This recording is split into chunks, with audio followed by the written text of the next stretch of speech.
코라크릿이라는 분도 있고, 아마 저랑 나이가 뭐 1살 차이밖에 안 났고요. 그리고 베트남계 덴보라는 작가도 있고. 네. 네. 그렇다면 오늘 소개해 주실 작품들은 어떤 것들이 있는지 좀 소개를 해주세요. 네. 자, 오늘 이 자리가 사실 그 한 1년 넘게 준비해왔던 그런 이 프로젝트의 작품을 처음 보여드리는 자리이기 때문에 저도 사실 굉장히 긴장을 많이 한 것 같아요. 네. 네. 오늘 소개해드릴 작품은 일단은 회화가 많습니다. 페인팅이고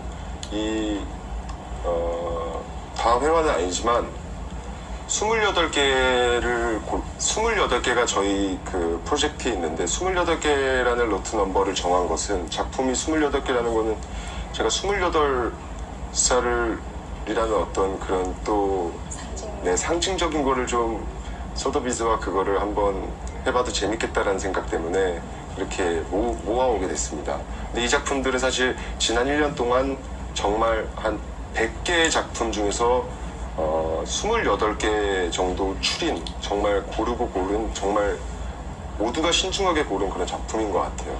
네. 네. 일단 지금까지 이야기를 들으시고 오늘 소개할 작품들이 더욱 궁금해지실 것 같아요. 이제 탑씨가 직접 선택한 소더비 경매 작품들을 본격적으로 소개할 차례인 것 같습니다. 첫 번째 작품부터 한번 보실까요? 네. 이 작품은 지금 사진이 보이실까요? 매치된 분들한테요. 네, 사진을. 시청자분들께? 네. 여기다. 네. 네. 이 조나스 우드라는 작가예요. 그 미국 작가고요. 굉장히 젊은 작가입니다. 그 사실 저는 이 작가가 처음에 봤을 때는 좀 데이비드 호큰이라는 페인터가 있는데 그런 데이비드 호크니의 회화를 보는 것 같다는 생각이 들어가지고 되게 비슷한 건가라는 생각을 했는데 그 사실 데이비드 호크니라는 페인터는 굉장히 평면적인 어떤 회화를 굉장히 다중 시점을 굉장히 많이 연구를 해서 그런 단면적인 회화를 계속 깨려고 했던 사람이었거든요.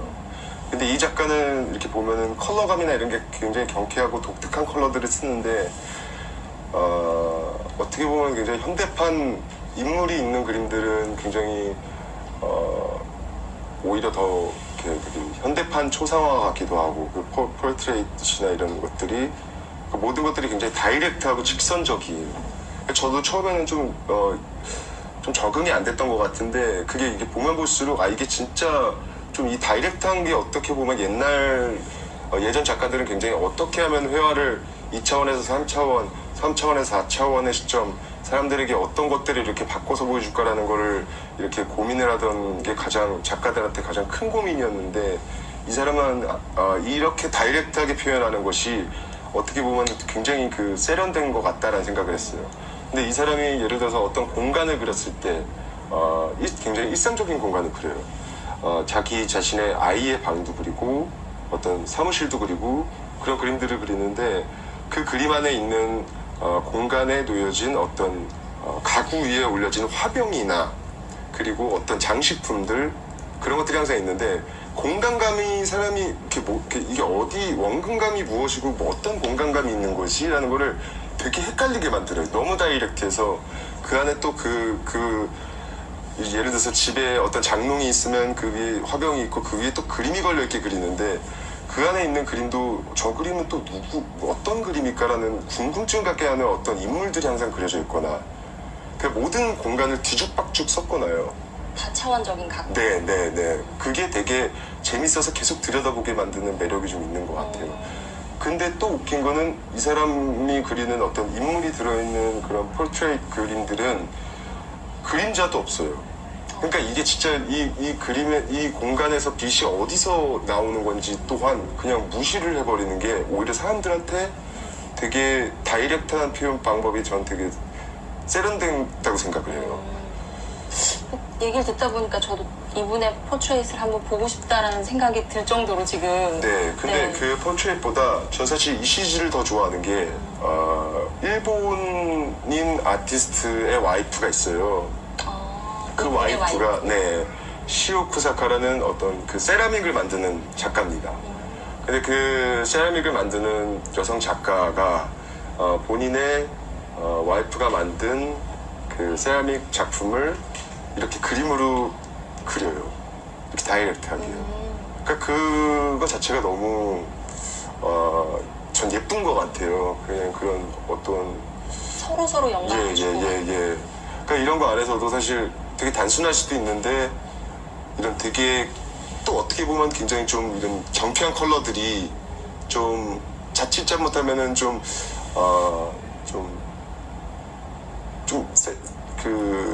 촌스러울 수도 있는 컬러인데 이거를 다 이해를 하는 사람이라서 이걸 이렇게 되게 오히려 세련되게. 예, 너무 세련되게 표현을 한 것 같아요. 이게 예를 들어서 옛날 그 최초 모비를 창시했던 알렉산더 칼더라는 어떤 그 작가의 모비를 형상하는 것 같기도 하고 그런 모습이 너무 좋았던 것 같습니다. 네. 알겠습니다. 다음 그다음 작품도 한번 볼까요? 네. 루돌프 스팅겔 작품. 이 작품은 왜 선정하시게 됐는지 좀 궁금한데요. 이 작품은 사실 되게 현대미술사에서 굉장히 중요한 작품이라고 저는 개인적으로 생각을 하는데요. 물론 제가 오늘 얘기하는 것들은 뭐 여러분들의 의견이 많이 갈라질 수도 있어요.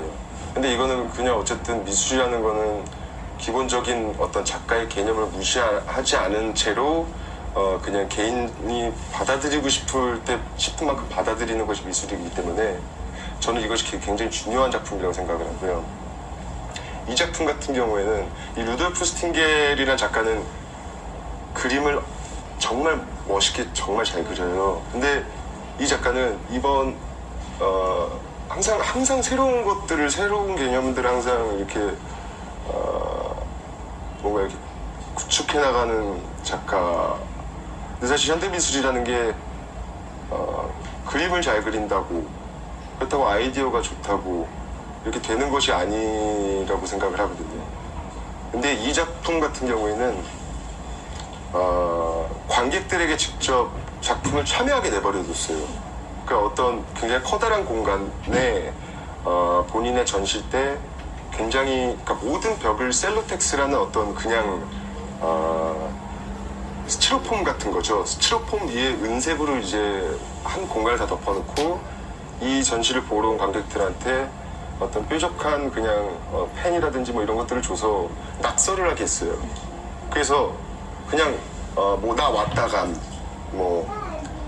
낙서하듯이. 네, 뭐 승현이 대성이 뭐 사랑해 뭐 이런 것만 막 적어놓고 가요. 그거를 이 작가가 그 다음에 어떤 한 신을 골라서 그거를 잘랐어요. 잘라서 그거를 사실 작가가 그린 것이 아니잖아요. 근데 그거를 그 다음 전시 때 잘라서 본인의 작품이라고 신작으로 내놔요. 근데 그거 자체가 사실 굉장히 좀 신선한 개념이었던 것 같아요.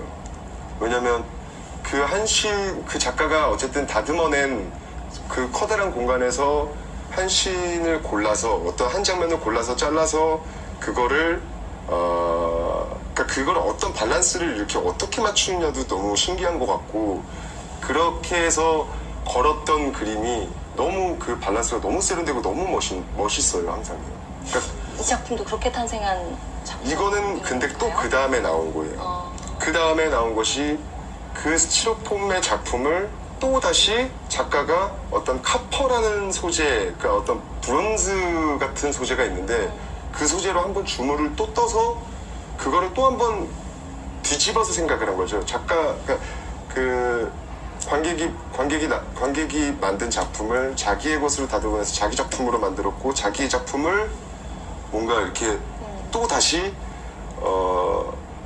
이것은 관객이 만들었던 소재이기 때문에 이거를 또다시 브론즈로 떴고 그래서 이렇게 만들어냈는데 이 모든 이 한 화면에 담긴 비주얼과 이 밸런스가 전 항상 볼 때마다 그 어떤 이렇게 디테일하고 아주 테크닉이 대단한 페인터들이 그린 그림보다 더 세련되고 완벽해 보여요 밸런스가요.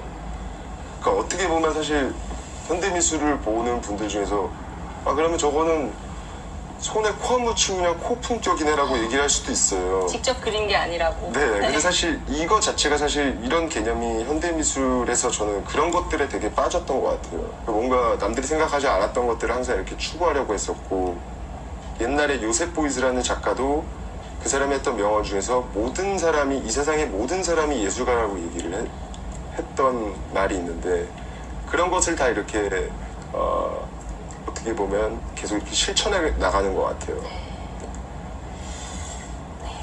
또 다음 작품도 한번 볼게요. 네. 게르하르트 리히터 네. 작품. 이 작품은 어떤 부분이 좀 특별한지. 제가 일단 제일 좋아하는 페인터 중에 하나고, 이 작가 같은 경우에는 살아있는 피카소라고들 많이 해요. 가장 전 세계에서 가장 거장이라고 부르고, 모든 작가들이 안티가 없는 작가고, 이 사람은 60년대부터 사진과 회화에 대해서 끊임없는 연구를 하면서 회화가 가진 어떤 그 한계가 무엇일까라는 거를 굉장히 연구를 하면서 생연구도 굉장히 많이 했던 것 같아요. 그래서 60년대, 70년대 그렸던 그림들을 보면 본인이 찍었던 사진을 그림으로 담았는데 어떻게 미세하게 끝부분을 항상 흐리게 그려서 이것이 이렇게 그 그림들을 이렇게 들여다보고 있으면 이게 사진인지 그림인지 알 수가 없어요. 그러니까 그 정도로 디테일하고 그 정도의 테크닉과 그 정도의 어떤 그 천부적인 페인터인데, 이 시리즈 같은 경우에는 이게 80년대 말부터 이 시리즈가 나오기 시작합니다. 80년대 말부터 나왔던 이 앱스트랙, 이 추상 시리즈는 나는 원래 불확실한 것을 좋아하고 규정이 없는 것을